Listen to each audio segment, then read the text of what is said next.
Lausanne, le père d'une... Et toujours en forme, elle, hein? Voilà, moi c'est comme ça que je te connais depuis longtemps. J'aime ma montagne, j'aime qu'ils sont encore de ces hôteliers qui ont repris le flambeau des parents.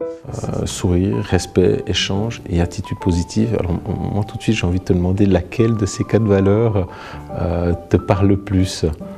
Oh, c'est la souris elle-même. C'est la souris elle-même et puis surtout le sourire parce que en réalité un sourire ça engage ton vis-à-vis à te rendre l'appareil et à entrer en communication, dans une communication positive. C'est la deuxième valeur qui a été évoquée. Donc finalement, je pense que ça montre aussi une certaine empathie vis-à-vis de ton correspondant, de celui à qui ou de celle à qui tu veux t'adresser, et ça ouvre des perspectives de découverte que naturellement une mine renfrognée n'offre absolument pas dans cette perspective d'un dialogue. Quelle est ta vision, toi, du comportement qu'on a aujourd'hui ? Moi, j'ai été éduqué un peu à ces valeurs d'échange, ces valeurs humanistes, que lorsque je pratiquais la politique, notamment sur le plan fédéral, je retrouvais encore. C'était une époque où il y avait quand même une certaine forme de respect, et je dois dire que l'époque qu'on vit est une époque terrible de ce point de vue-là.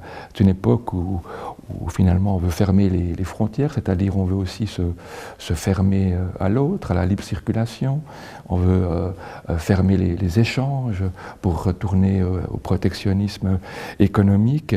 Donc c'est un peu l'inverse de ce qui a nourri mon approche philosophique et surtout ma pensée politique.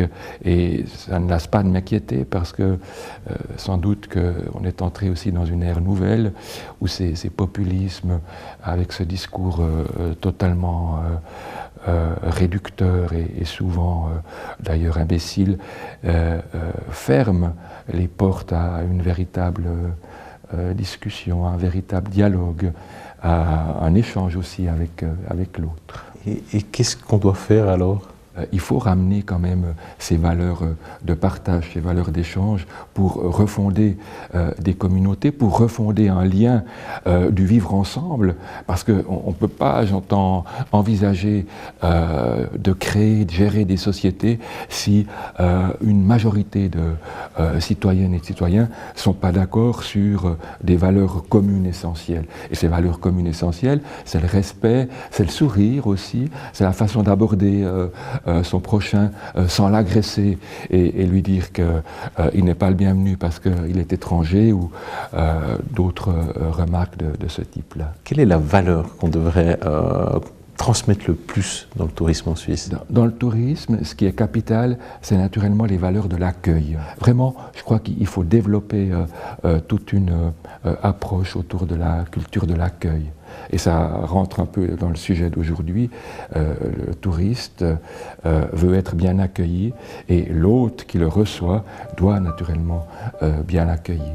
Est-ce qu'il y a dans ces cartes un message qui t'interpelle ? La première que je vois ici, il me semble reconnaître l'ancien syndic de Lausanne, c'est Daniel Brella, et lui, dans sa façon de gérer cette ville de Lausanne, aussi dans sa façon d'être, aussi fondée sur des valeurs très, très humanistes. Lui, ça pourrait être un compagnon de route. Je pourrais m'entendre parfaitement avec lui en politique, même si on ne partage pas exactement la même priorité sur les objectifs, mais voilà une personnalité qui pourrait tout à fait m'inspirer. Alain Philippe Nanterme, je l'aperçois, je le suis.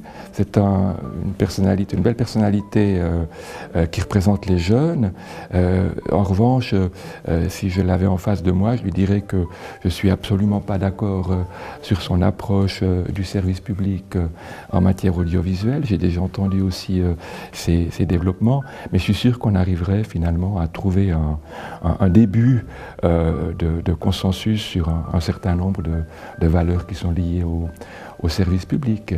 Mais c'est finalement une personnalité qui sans doute va marquer la politique fédérale durant ces prochaines années.